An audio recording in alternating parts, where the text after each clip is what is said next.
It's the Real News Network, and I'm Greg Wilpert in Baltimore. An analysis of the effects of U.S. sanctions on Venezuela has attracted some debate recently. The original analysis was co-written by Mark Weisbrot of the Center for Economic and Policy Research, together with Jeffrey Sachs of the Center for Sustainable Development at Columbia University. It was titled Economic Sanctions as Collective Punishment, the Case of Venezuela. One of its central arguments was that as many as 40,000 people may have died as a result of the U.S. sanctions on Venezuela since August 2017. Three other economists, Ricardo Hausmann, Miguel Angel Santos, and Frank Musi, all of them of Harvard University's Center for International Development, countered Weisbrot's and Sachs's paper. Two of them even published a critique of it on the website of America's Quarterly. We should also add that Hausmann is also an advisor and representative to the Inter-American Development Bank for Venezuelan parallel President Juan Guaidó. Joining me now to discuss the original paper and the rebuttal is Mark Weisbrot, co-director of the Center for Economic and Policy Research. Thanks, Mark, for joining us today. Thanks for inviting me, Greg. So, as I said, your original paper, together with Jeffrey Sachs, focuses on the economic effects of the Trump administration sanctions on Venezuela.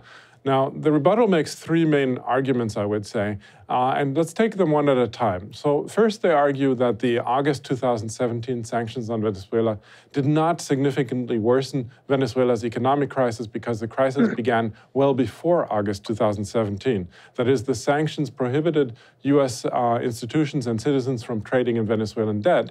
But Hausmann and colleagues say basically that the Maduro government already could not restructure its debt well before 2017, since the oil price collapse of 2014, and that the government restricted imports and food and medicine already way back then. So what's your response to this basic argument? Well, I think it's obvious in what happened to oil production right after 2018. You can see it in that graph that we had. It was declining at the same rate as the oil production in Colombia was declining. And then it's right after the sanctions, it declined at a rate that was 3 times as fast. And they don't really have any plausible explanation for that. And it is what you would actually expect from those kind of cutting off of credit and the ability of the government and the state oil company to even borrow or refinance. And there were actually serious debt restructuring negotiations going on. And you just wouldn't expect this. Recessions don't go on forever either. That's the other thing. And even hyperinflation, the median hyperinflation for Latin America since World War II lasted 4 months. So these sanctions really make it impossible for not only debt restructuring, but for the government to take the measures that it would take in order to get out of the recession or even the economy recover by itself. Economies actually do usually recover. The Great Depression, for example, in the U.S. was a result of a long series of mistakes. It wasn't just something that continues indefinitely by itself.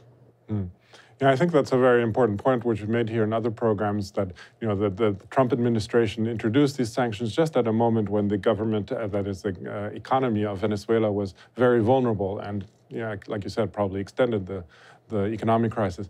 But and they're trying to destroy it. I mean, that's what they're doing. They're trying to destroy the economy, and that's what sanctions do. Mm-hmm. Now, turning to the second point, which has to do with the mortality rates. Your original report says that mortality rates increased significantly after the August 2017 sanctions, and that based on this, one can calculate approximately 40,000 additional deaths due to the mortality increase and the sanctions. Now, Hausmann and his colleagues say that you cannot rule out that the mortality rates would not have increased anyway without sanctions, given the deterioration of the country's health infrastructure. What's your response to this?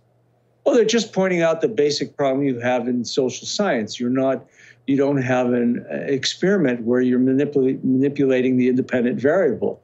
But yeah, that's true everywhere. But if something happens and there's an obvious causal mechanism, you can see the imports are being cut off. These are imports that are used to import medicine and medical supplies and infrastructure for water and health and sanitation. And so, yeah, I mean, it's exactly what you would expect. And you saw the increase in mortality. So this is something that, and of course, it could very easily be an underestimate because, first of all, the economy could have recovered, in which case the mortality rate would have gone down instead of up. It could be underestimated for any number of other reasons as well. And for example, it doesn't count the last few months of 2017, and it doesn't count, and of course, it's not going past the end of 2018, and the January sanctions were much worse. So they really don't have an argument here at all. Now, the third argument they make is that the March 2019 power outages actually contributed more to the decline in oil production than the January 2019 sanctions, which, according to them, wouldn't have taken effect until April of this year anyway. What's your response to this? I mean, how do we know that these January sanctions actually took as big an impact, had as much of an impact as you argued in your paper? Yeah, I think this is kind of the craziest part of their argument. I don't think any economist would even consider this. You just look at the numbers. I mean, 419,000 barrels of oil per day were lost in just 2 months. That's 7 times the rate of decline that you had after the August sanctions. And you had, ships piling up full of oil with nowhere to go because of the sanctions. And you had, it's just so obvious. You can look at graphs for Iran and for Iraq under sanctions, oil sanctions. And yeah, sure, I'm sure the March power outages contributed something, but it already started, the collapse already started in February. So they just don't have any argument that anybody would believe. I think it's I would call it sanctions denial, like climate deniers, It's something that's obvious. And it's kind of similar in some ways. You had these decades where everybody knew, all the scientists knew what was happening, and the media treated it as though it were some kind of debate. The media is actually not treating it as a debate now. They're just trying to ignore it. And this is a problem because the media, most of the journalists know that this is what's going on because it's so obvious. And yet they've barely reported it over the past couple of years. And so it's hard for them to change their reporting. Yeah, actually, I just wanted to point out that actually one of the few times that they did write about the sanctions was specifically right after the power shortage, the power outage. That is, the New York Times actually had an article that mentioned the sanctions as being a possible cause for the extended duration of the power outage because they weren't able to start or weren't able to turn on the thermal power generation plants that Venezuela has, and therefore they didn't have a backup. So in other words, if it hadn't been for the sanctions, the power outage would have been much shorter. That's right. They can't get diesel, for example, that they need for the backup generators. No, the sanctions are absolutely devastating. And it's interesting, too, that these people don't challenge that sanctions, that the decline in oil production does lead to deaths because they understand the mechanism, right? It's very simple. It's imports.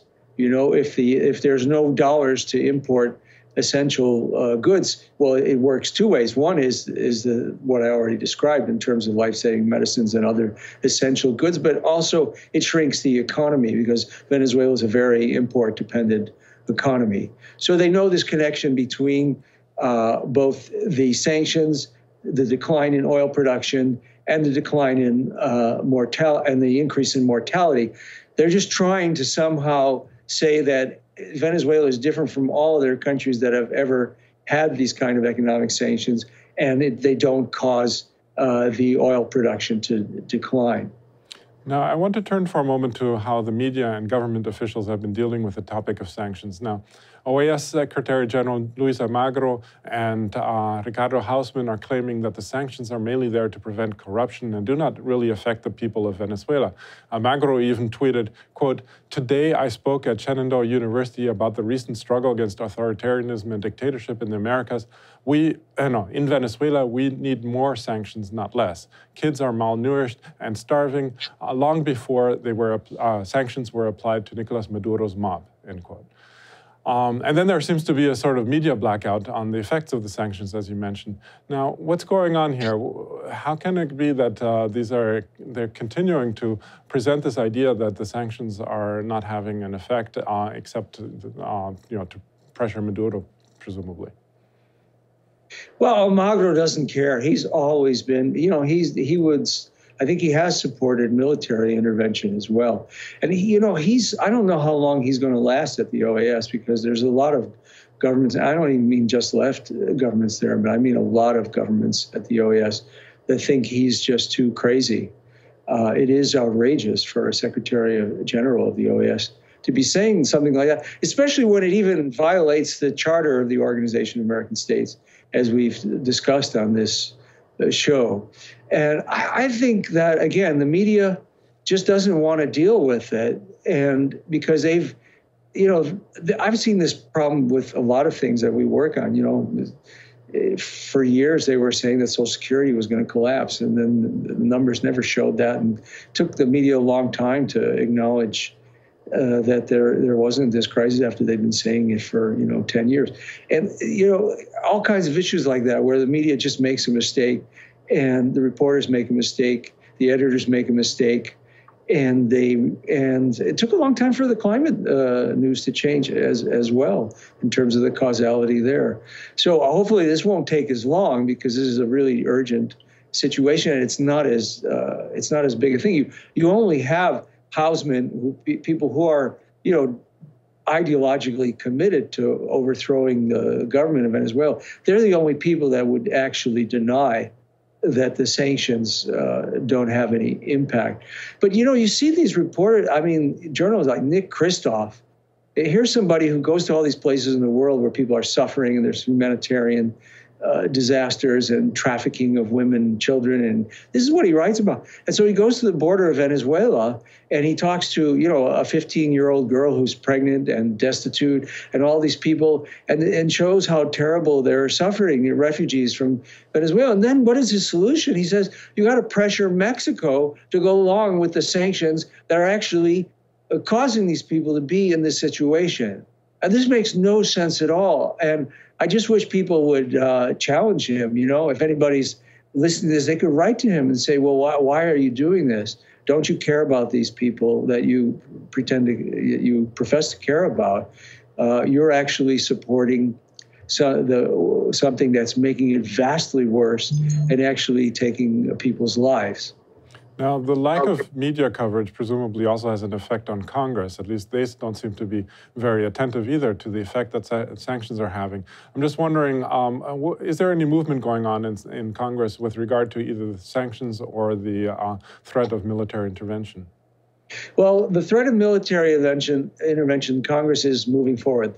The House Foreign Affairs Committee passed a bill to go to the floor.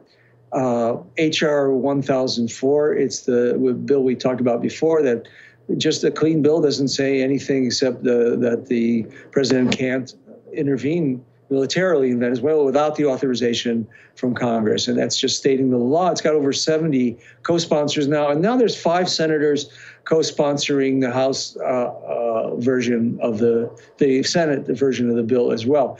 Now, in the House, it has to go after the Foreign Affairs, it has to go to Armed Services.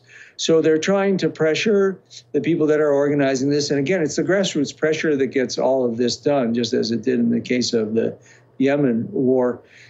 They've got a regional letter targeting Adam Smith. He's the chair of Armed Services. He co-sponsored the Yemen resolution. So I think there's a chance that he would sign on. And they're also trying to get more sponsors for the Senate. So I think people who, if they can call their representative or call their senator on this, it could definitely make a difference. There's these coalition letters, and there are right-wing groups that have signed on as well. So I think you will get Republicans, just as you got in the case of Yemen. Mm. Yeah, I think that's an interesting point. There's some more and more conservatives speaking out against U.S. intervention in Venezuela, Tucker Carlson perhaps being the most notable example. But we're going to leave it there for now. I'm speaking to Mark Weisbrot, co-director of the Center for Economic and Policy Research. Thanks again, Mark, for having joined us today. Thank you, Gregory. And thank you for joining the Real News Network.